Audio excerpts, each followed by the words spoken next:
Good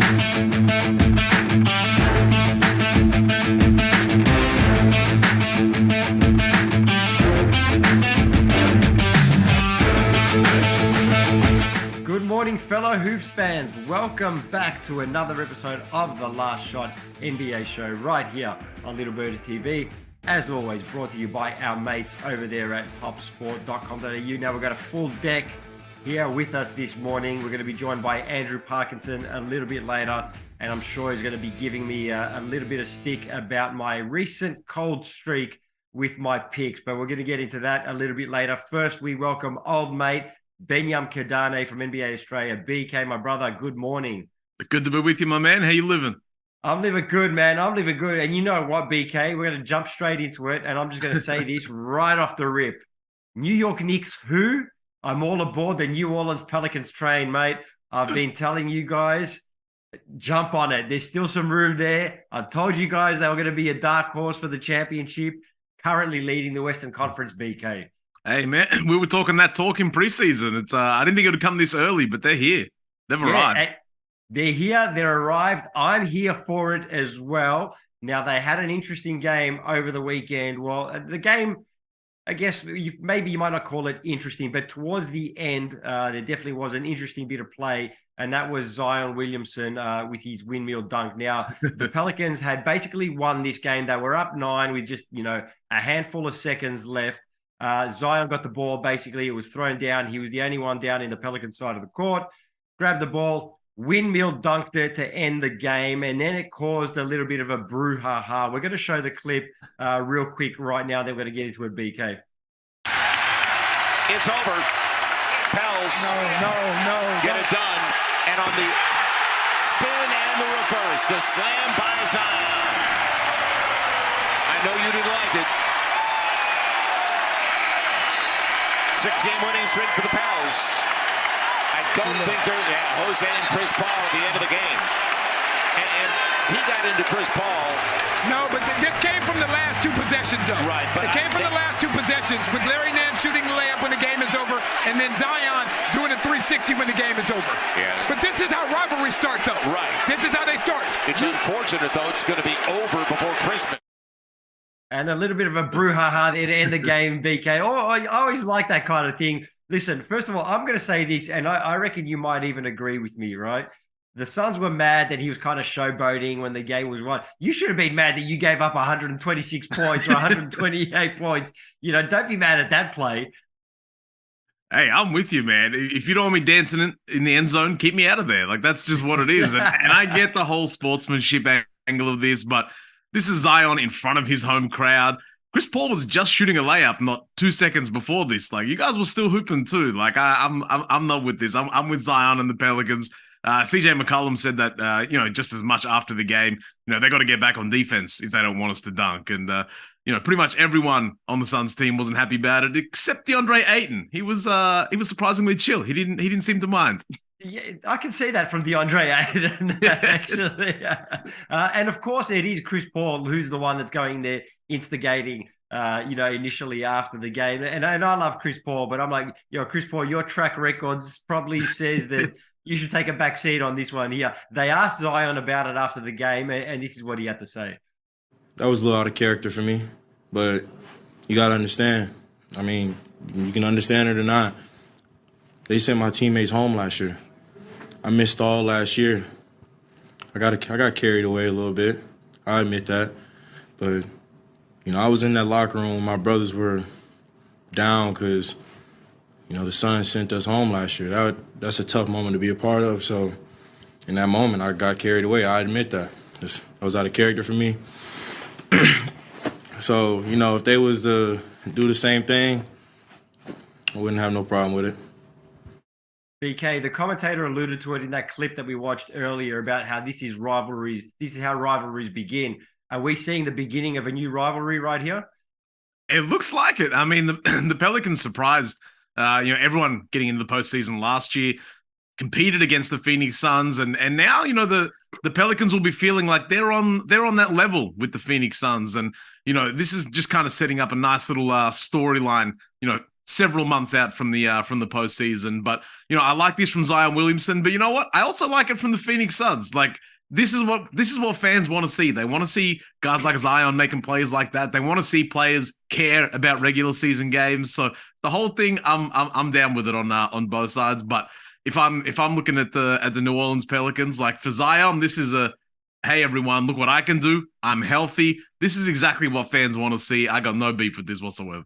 And the Pelicans currently riding a 6-game winning streak to lead the Western Conference. The Suns on a 3-game losing streak. They've dropped down to 4th.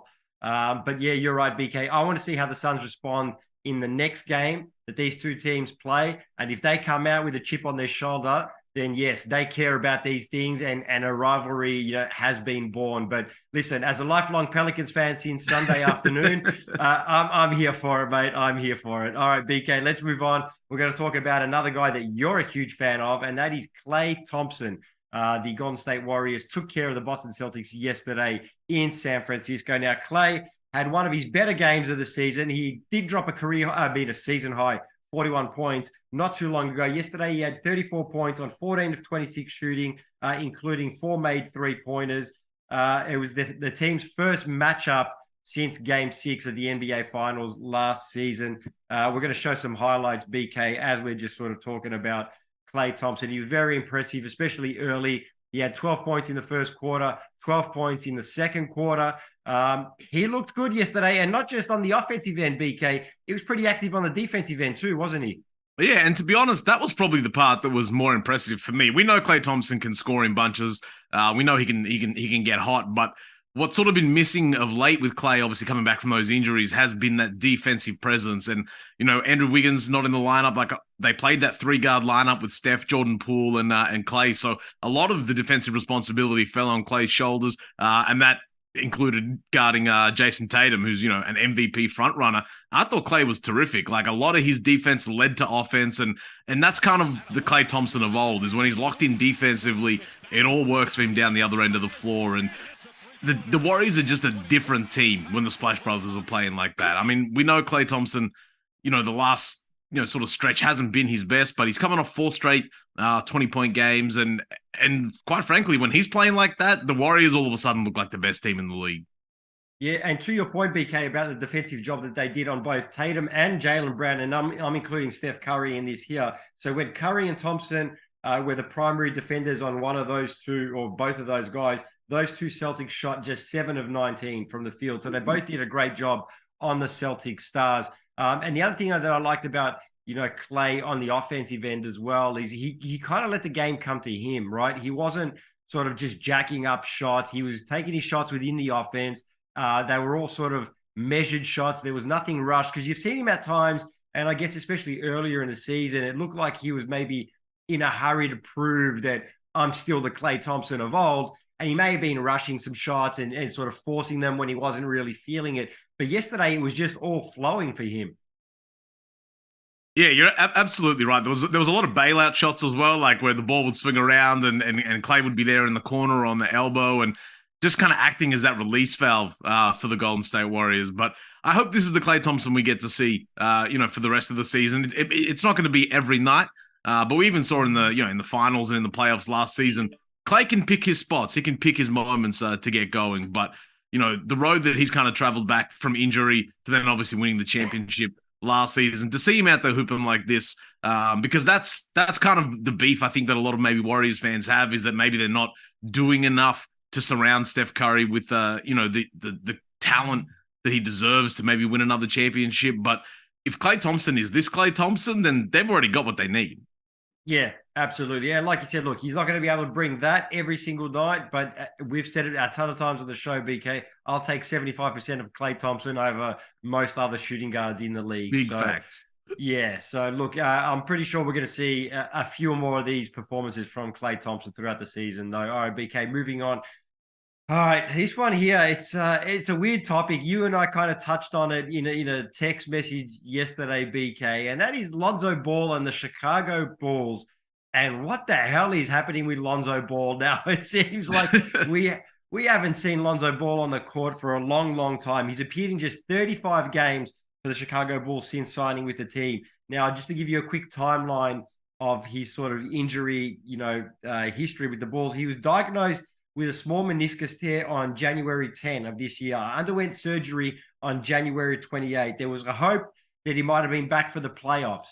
Never happened. The Bulls have pulled back his rehab process a number of times. We still haven't seen Lonzo Ball. We haven't heard anything that sort of suggests that he will be back anytime soon. Head coach Billy Donovan had this to say during the week. Quote, "It's been really slow. It's gotten better, but is he clearly without any pain? No, he's not. He still has pain. We're seeing the slow, gradual strides getting better, but I just don't have any timetable of when he could even be back." That's not good news, BK. When are we going to see Lonzo Ball back? It's crazy to think he's nearly been out for an entire year. Like, January was a long time ago. It's December now. And as you said, the initial diagnosis was, 4 to 6 to 8 weeks. But, the Bulls, they've really struggled, to start this season. They're hovering just, under 500. Yesterday's win against the Mavs was their first back-to-back win since November 2nd. So that kind of gives you an indication of just kind of how up and down these guys have been. But, for Lonzo Ball, I just want to see him back out on the floor because we saw how good he is in this Bulls team, especially with the three-point shooting, because the Bulls are one of the worst three-point shooting teams in the league. I think they shoot the least amount of threes in the league, but coincidentally, when they shoot, I think over 40% from three, I think they're 8-0. So that really kind of tells you exactly what they're missing. And a lot of that is in the form of Lonzo Ball. Now, Charles Barkley came out and said he thinks maybe the Bulls should blow it up. It's time. Where do you kind of stand on this? Because it all kind of hinges on Lonzo Ball being back for the Bulls. And that was kind of the point Barkley made, was that if Lonzo Ball's back, we're all good. If he's not, do we maybe start thinking about things? Where do you kind of sit with the Bulls? I'm not mad at that take from Charles, because I thought last year, especially, they got off to that really great start in the first half of the season. And you could have made the argument that if Lonzo Ball had come back healthy for the playoffs, that maybe they do a little bit better in the playoffs than what they actually did. All in all, they still had a great season, made the playoffs for the first time since 2016, I think it was, or something, along those lines. I kind of agree with Charles. Like, if there's no Lonzo Ball, then what are we doing? They're currently 11-14 on the season. They've only got a small chance of repeating last year's effort of even getting into the playoffs, I feel anyway. If Lonzo Ball's not coming back anytime soon, now Billy Donovan also added, the next step, we've got to get him into some contact, but we're not even close to that. If he's not even close to doing, contact practices, like, that says a lot for me, BK. And then you got to start to look at it. If you're the Bulls, then, all right, who can we trade? What can we get? Obviously, DeMar DeRozan would probably be the number one, option there. You'd probably get some value back for him, even though he is 32, 3 years old. Time to blow it up? Yeah, I think so, if there's no Lonzo Ball. Yeah, it's tough because on paper, I like what the Bulls have. As you said, DeRozan, he's tied down to a long-term deal, as is Zach LaVine. But Nikola Vucevic is the guy. He's a free agent at the end of the season, and maybe the guy that hasn't kind of fit as well in this big three or big four or whatever they got going on out there. So he's probably a candidate that the Bulls could maybe look to explore getting a deal done with as well. But yeah, it's hard to plan when you don't know where one of the key pieces is going to fit, when he's going to fit. If they can kind of keep afloat, stay above 500, stay in that kind of 6th seed, 5th seed range, and then hope Lonzo Ball gets back at some point, because ultimately you made all these moves, so you do want to see what you have. And we saw a brief window of that last season, and that brief window was incredible. So yeah, I can understand the reluctance from the Bulls to maybe act on this, but it just kind of depends on where the pressure's coming from. Zach LaVine's still very much in his prime. DeRozan looks like his game is going to age like fine wine. I'm not stressed about that. But yeah, it's tough because Lonzo quickly became a very, very big part of this Bulls roster, but also just the way that their offense functions from a playmaking and three-point shooting perspective, because they don't necessarily have that same depth as other teams to kind of help out. They do kind of lean on their starting group a lot. So it's a tricky one for the Bulls, but the pressures are only really sort of starting to come up now to maybe start thinking about doing something. But I'm not mad at them for holding for now. Yeah, you mentioned about them sort of hovering above 500. Like, I think the way things have been going, even that's going to be a bit of a stretch. I think I'm optimistic here. Yeah, I think they're going to be hovering just below 500 for a while to come. But yeah, look, it'll be interesting to see. The trade deadline is obviously in mid-February, so still plenty of time for them to either pick it up or decide whether they want to blow it up. All right, BK, my man, appreciate you jumping on. We're going to catch you again on Friday morning. Always, my man. Appreciate you. All right, time to bring on the resident betting expert and the magic man himself, and I'm sure he's got a few words for me for my recent cold streak. Parky, good morning. Good morning, Nick. And I'm not going to be too hard on you, mate, because you did actually pick a winner.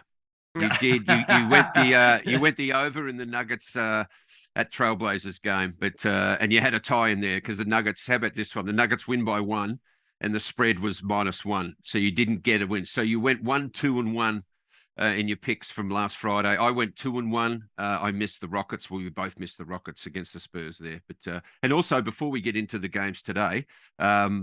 There's a game for the punters, I think, that would have been on the rematch of the Suns at your Pelicans. And they're currently 9 points up with a couple of minutes to go in the third quarter. Zion's got 26 points, 10 from 12 from the field. So the reason I'm so excited about that is that I bet the Pelicans in this rematch. Jump aboard. So I just thought I'd... that game's not over, but they've just cut it to 10. So that game's not over. But it was interesting to hear you and BK talk about that Zion dunk, but it looks like he's playing pretty well after that game against them on Saturday. Yeah, but Parky, jump aboard. Don't worry about the Kings. Jump aboard the Pelicans bandwagon. We've got room for more. I'm loving the Pelicans as well, mate. I love that rivalry they've got going with the Suns. So I think that's going to be one for the ages. All right, Parky, let's take a look at some of the games today. There's 3 we're going to take a look at. We're going to start off with the Los Angeles Lakers, Detroit Pistons. Lakers going into this one, $1.46 favorites. Detroit Pistons, $2.77. The line's at 5.5. Totals at 233.5. Live on NBA League Pass. That will start in about an hour, just under an hour or so. Parky, this one a little bit tough to pick as well because we spoke about this just before we went to air. We still don't know if LeBron James is playing in this one here. Both teams are currently on losing streaks. Pistons have lost 2 in a row. Lakers have lost 3 in a row. How's LBJ's, I guess, probable availability going to affect this one? I think it's huge. And look, I'm going to go out on a limb here and say that he's playing because, that sort of spreads move from sort of 5 to 5.5. And I think, he's listed as sort of day to day. But sometimes the odds can tell you who's playing. And I've got a feeling that he's listed as day to day, but I think he's going to play this one. And so I'd like the Lakers to cover the spread here, -5.5. They've got to bounce back from that overtime game they had on Saturday against the 76ers, where they played quite a good game, but they just didn't get it done in overtime. I think they only scored 2 points in overtime, so that was a bit disappointing. But no, I think they can bounce back against the Pistons. Of course, Cunningham's still out as well, even though the Pistons haven't been going too bad. But no, I like the Lakers to bounce back in this, and they should win by at least 6. Yeah, I agree with you. And my gut feeling, I'm not going to be as scientific as you in predicting whether LeBron's playing or not. I'm not looking at the money there. I'm just going with my gut feeling because the last 3 times that he's been listed as day-to-day and probable questionable, he's played every single time. So I agree with you. I think he's playing. I think the Lakers cover the spread. I'm staying away from the total on that one there. Yeah, I was just going to say exactly the same thing. But look, the last 4 games between these 2 teams have gone over, but that over total's, I think, been readjusted. It's at to 233.5, and that's just a bit iffy. I probably would lean towards the over there because the Lakers have been scoring a lot of points. I mean, they had 133 points against the Bucks just less than a week ago. So I'm going to stay away from that, but leaning towards the over. Yeah, and look, if the last couple of days of games have shown us anything, I think that a lot of games have been going the over actually. There's quite a few high-scoring games yesterday as well. But I think we'll both stay away from that one for today. Next game we're going to take a look at is your Sacramento Kings and my former New York Knicks. The Knicks are favorites in this one here. We've found a bit of form going into this one here on a 3-game winning streak. $1.63 for the New York Knicks. Sacramento Kings, $2.29. Sorry. The line's at -3. Totals at 227.5. This one's also live on NBA League Pass. Sacramento just 6-6 on the road, Parky.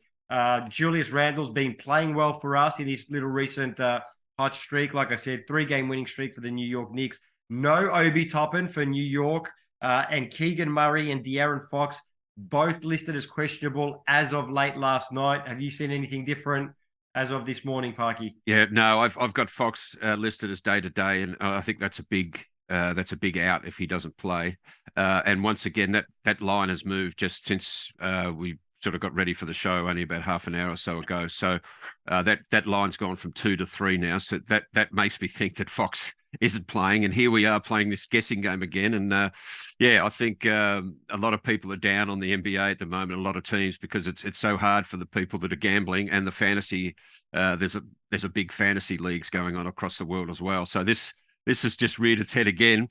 I had the Kings as my pick, but it's looking like Fox might not be playing in this one. So for me, that changes everything. But I mean, when you look at the Kings, they have covered the line in 4 of their last 5 games. And the New York Knicks, they've lost 7 of their last 8 home games against Western Conference opponents. So everything for me was pointing towards the Kings and to pick the Kings in this game. But if Fox is doubtful, I think I'm going to stay away from that. I don't know if I'm going to be betting with my head or my heart on this one here, Parky, but I'm going with the Knicks. I think we've been playing well over the last few games. Like I said, 3-game winning streak going into this. Julius Randle, he's been playing. He's probably been our best player this season, our most consistent player. I like the Knicks. What was the spread again? Sorry, I've forgotten. 3. A flat 3. Yeah, I like the Knicks to cover that spread. I'm going to stay away from the total on this one too. Yeah, well, I'm actually going to go on the total here. I was going to go on it anyway before. I was going to bet on the Kings plus, well, it was +2 at the time, but I'm going to wipe that off. But no, I like the under. It's 231.5. The last 4 Knicks home games have gone under the total, and the last 5 Knicks games have gone under. And I think the last time, the Kings beat the Cavs on Saturday, and that game was only 201 points, which is way off. There's 231. The Knicks beat the Hornets last game, and that total was 223. So yeah, I'm really liking the under in this game, under 231.5 for me. All right, last game we're going to take a look at is the team we spoke about just before, the Chicago Bulls. They're going up against the Atlanta Hawks, who are favorites at $1.67. The Bulls going into this one at $2.18. The line's at -2.5. Totals at 235.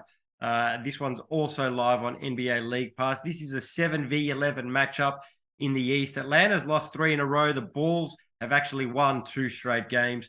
Hawks 8-5 at home. Bulls 4-9 on the road. No Alex Caruso for Chicago. No DeJounte Murray or John Collins for Atlanta. And DeAndre Hunter listed as questionable as of late last night, Parky. Who do you like in this one? Yeah, I do like the Hawks to bounce back, but the fact that Murray's still out, that for me sort of makes it a bit of a trap game for me. But the home team's covered the line in 5 of the last 6 games between these 2 teams, so that's sort of in the Hawks' favor. And also the Hawks have won 15 of their last 16 home games following a loss, so they're a pretty good bounce back team. So, look, I do expect the Hawks to bounce back and win this one. The Bulls played Sunday versus the Mavs, though. They played yesterday, so and they had a big 29-point win against the Mavs. But no, everything to me points towards the Hawks in this one. So Hawks -2.5 for me. Yeah, put me down for the same, and for basically the exact same reasons you just mentioned, Parky. Great bounce back team.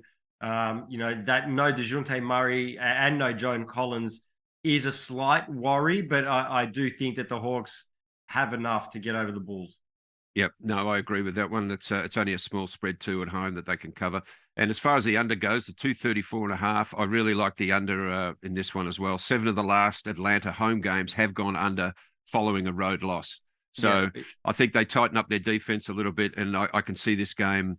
I can see this game being in the 220s maybe, but 234.5. I really like the under.